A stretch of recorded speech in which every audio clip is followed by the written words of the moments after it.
Well, I've come down to the River Ribble here again this week as part of my Ribble Diaries that I'm doing on YouTube, and this will be session number 4. I'm going to put one rod out for the barbel, and I'm also going to have a sleeper rod that I'm not going to really do much with. I'm going to put that out for, hopefully, a nice big carp from the Ribble.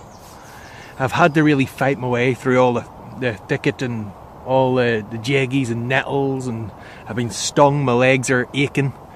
But it's all worth it because I found a nice quiet peg. It's extremely quiet. Nobody has fished this peg at all this year. There's no signs that anyone's been here, and I'm just surrounded by Himalayan balsam, nettles. I've got some weeds to the left, weeds to the right, and all I can see in front of me is a nice, calm, flat river. There's some bedrock in close and gently slopes off. There's a dark vein which goes down the centre of the river, and I can also see some bedrock on the other side, so it looks really fishy. I'm going to target the barbel, as I said, so I'm going to be looking for that deep dark vein. I'm going to be in the deeper part of the river, and I'm going to just chuck one upstream and I'm going to chuck one downstream and find out where the fish are. I've got about another hour and a half before it gets dark, so I'm all excited, I'm all geared up. I haven't got all my fishing tackle set up yet, so I'm just gonna set that up and then sit back and relax and see if I can catch myself a nice big River Ribble, barbel or carp.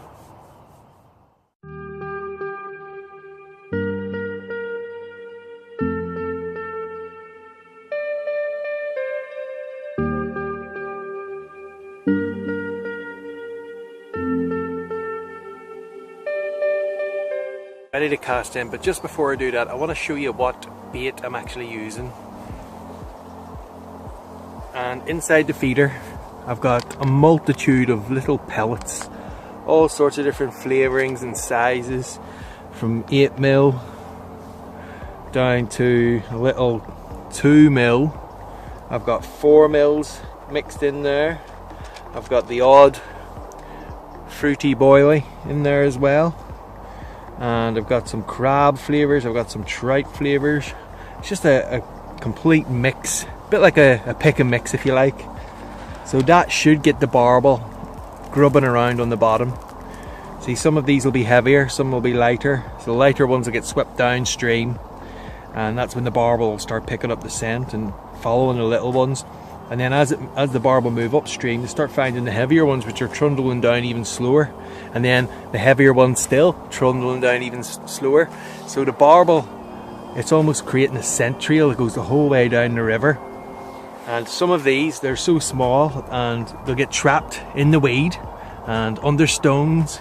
So this is where the barbel hunt for their food naturally.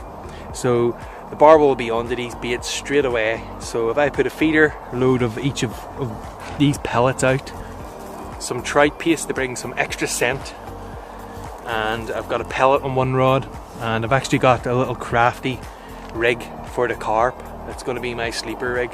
So what I'm going to be using is a boilie, and that's going to be tipped with a pellet. So I've caught carp on the river before, and the carp seem to like double baits, so that's why I'm opting for the double bait for the carp. So let's get the rods, bait it up, get them out there and see if I can catch myself some fish. And here we have the crafty rig that I'm going to be using for the carp. You can see what I've done. I've lassoed a pellet on. Instead of putting a bait stop on, I've just lassoed a pellet on. Got a lovely meaty flavoured boilie. So that's quite a large bait, very sharp hook. I've got that tied onto braid, which has been, the coating's been stripped off for about 8.5 inches, and then the rest of it's still coated. So this part's all coated, so that'll give me extra protection against the bedrock that's down here. And that just goes up to a sliding feeder, and that's going to be packed full of them pellets, and it's going to be clogged with trout paste at both ends. And I'm also going to make some paste up of the same trout paste that I'm clogging in the feeder. I'm going to wrap that right around the boilie and also cover in the hook to give it protection until it gets down to the bottom where it's resting, and that'll just dissolve in the water and bring the fish up to me. So let's hope that this will fill a nice carp today. And now for the barbel rig. Very simple, just a single 10mm halibut pellet, and that's lassoed on, and I'm using a longer hook length for the barbel. It's about 4 foot long, with again about 8.5 inches stripped, the coating stripped off the braid. With that coating, it should give me abrasion resistance and help me to land any fish that I hook.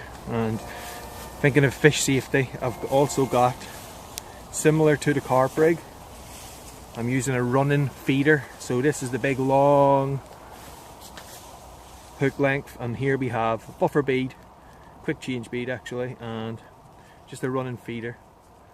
So that's going to be filled with pellets, and I'm going to get this straight out, and it's getting to that time, you know.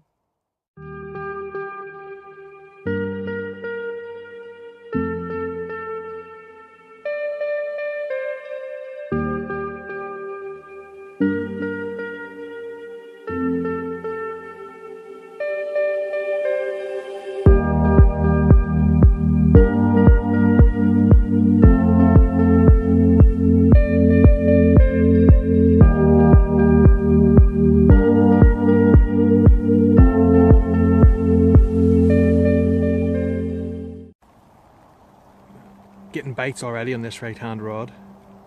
Got a couple of little knocks and nudges on that right hand rod. That's the barbel rod. And what I've done is I've cast the left hand rod as far upstream into the dark pool up here, so that's for the carp. Haven't had any touches on that, but I'm already getting signs of life on this right hand rod, which I've cast almost in exactly the same angle in the opposite direction. And basically there's a deep pool there. There's bedrock on one side, bedrock on this side. There's a gentle slope from this bank as it goes down into that pool, and I'm actually fishing the deepest part, the darkest part. So I'm getting really excited now. I'm actually getting knocks on that rod. It started to rain, which I'm okay, I'm happy with that. It's quite a nice, warm, fresh night. I'll just give you a little look at my swim. So here I've got my rod set up. I actually have my bait inside here. That's what I'm using in the feeder. That's the trout paste, so I'll just keep that dry, but that's my mat for when I land the barbel or the carp or any fish. I've got everything I need in one bag because it's going to be dark soon. You've got to be prepared so you won't lose anything if you keep it all in one place. So I've got a canoe bag here, and I use that just for handiness, so I can find things quicker. So, and underneath here I have, this is all my gadgets. All my gadgets get kept in here. So I've got like torches and spare batteries for my camera. So that's all the gadgets inside there. Any lights, spare lights, and there's my little pellets that I'll be feeding inside the feeder. As well, I always bring a couple of little tools as well. I've got a little bait drill in there for in case I want to drill a boilie out. I've also got a disgorger somewhere in there as well. There's my little disgorger.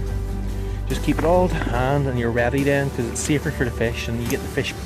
If you're prepared, you can get that fish back in the water, no harm done to it, in minutes. So here's my bag. This is what I use. I carried all my equipment in here. I could even carry my tripod stand, which goes in the side pocket, and I strap that round.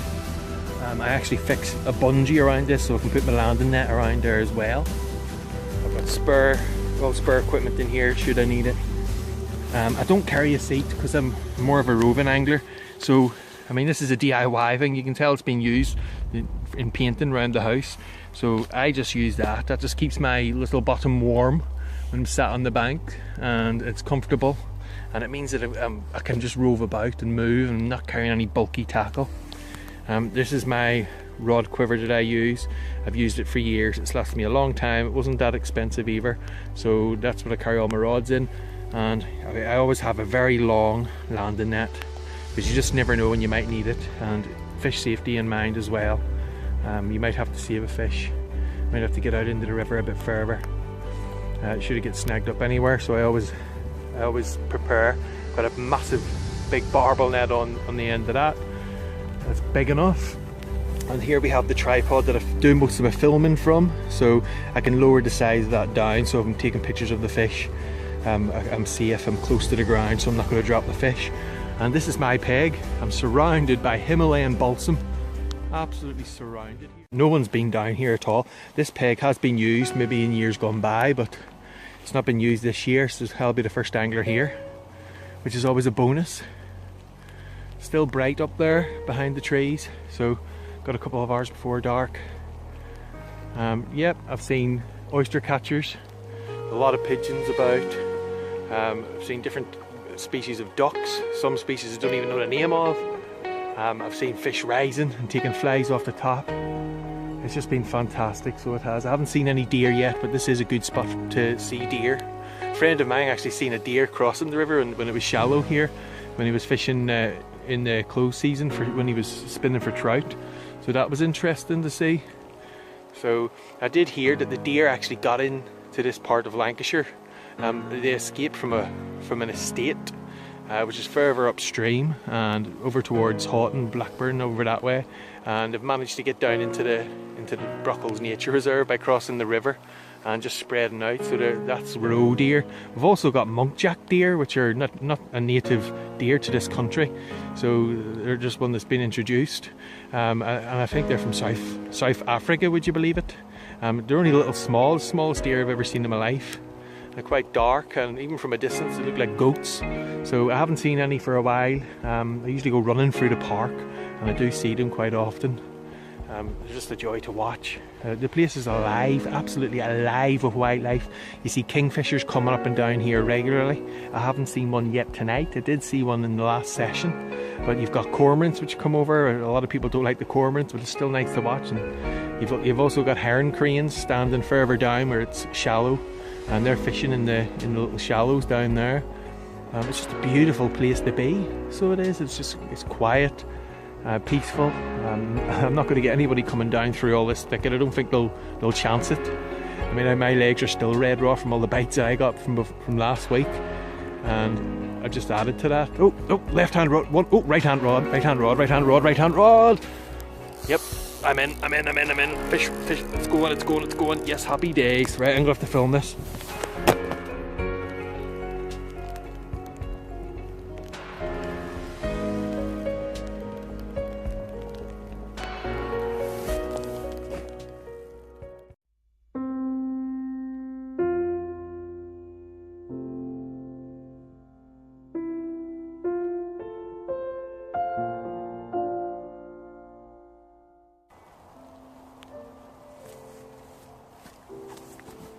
Okay, so that didn't take long, did it?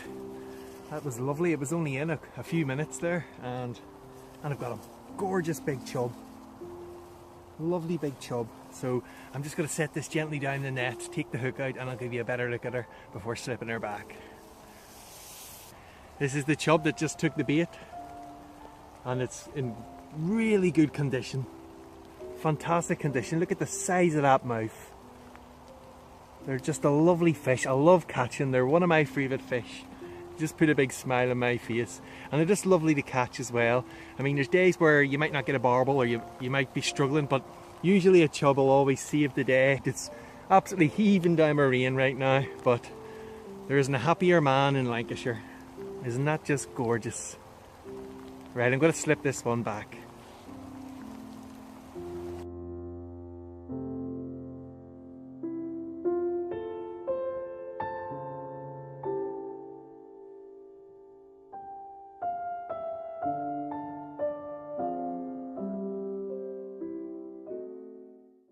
I've waited for the first hour of darkness and didn't have any more fish in that last swim, so I've moved downstream and I've come to a well-known barbel hotspot.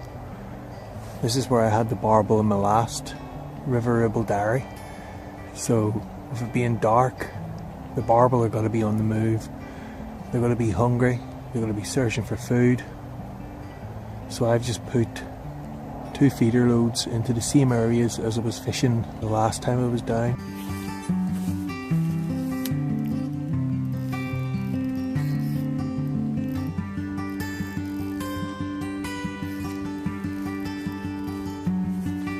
Fish on this right hand rod. Let's go down Nevin. Well, the Bream King strikes again. A lovely river ribble bream. That's a beautiful fish.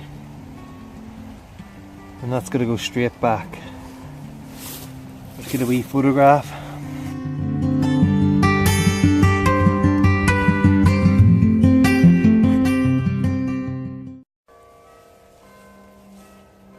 Well, there's the bells for 12 o'clock. So far I've had that chub just at dusk, just before dusk. And then I've just had a bream.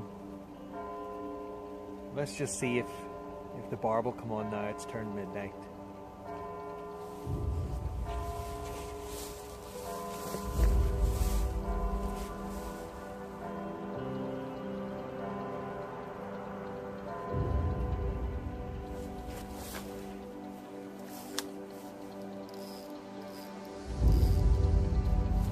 Fish on, barbel.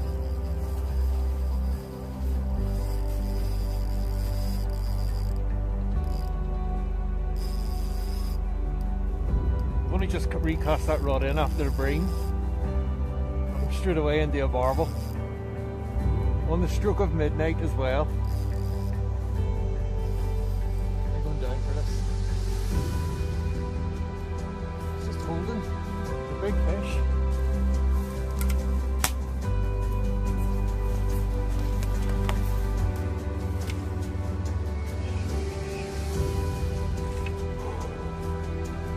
Just had a cracker. There you have her. Lovely big river ribble barbel. Exactly what I came for. I had to wait till midnight for it, but well worth the wait. Beautiful big fish. Absolutely gorgeous. That's lovely. And we'll snip her back under the river.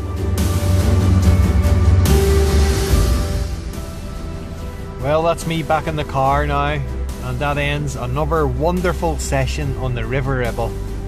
I had that lovely chub, I had a lovely bream, and just to top it all off and to finish the night in style, I had that lovely 8-pound barbel. Happy days. Thanks for watching, and don't forget to subscribe, like, and the next video will be up soon, and it'll be Ribble Diaries again, part 5.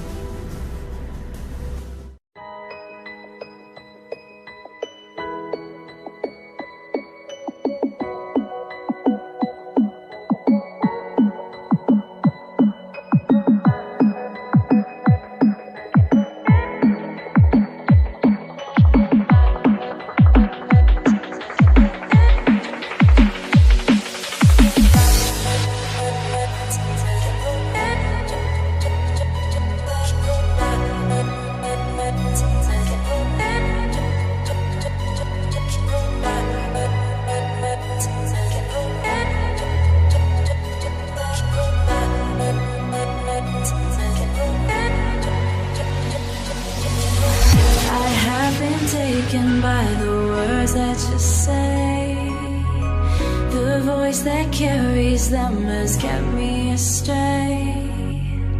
Too soon to act on it, can we ever be?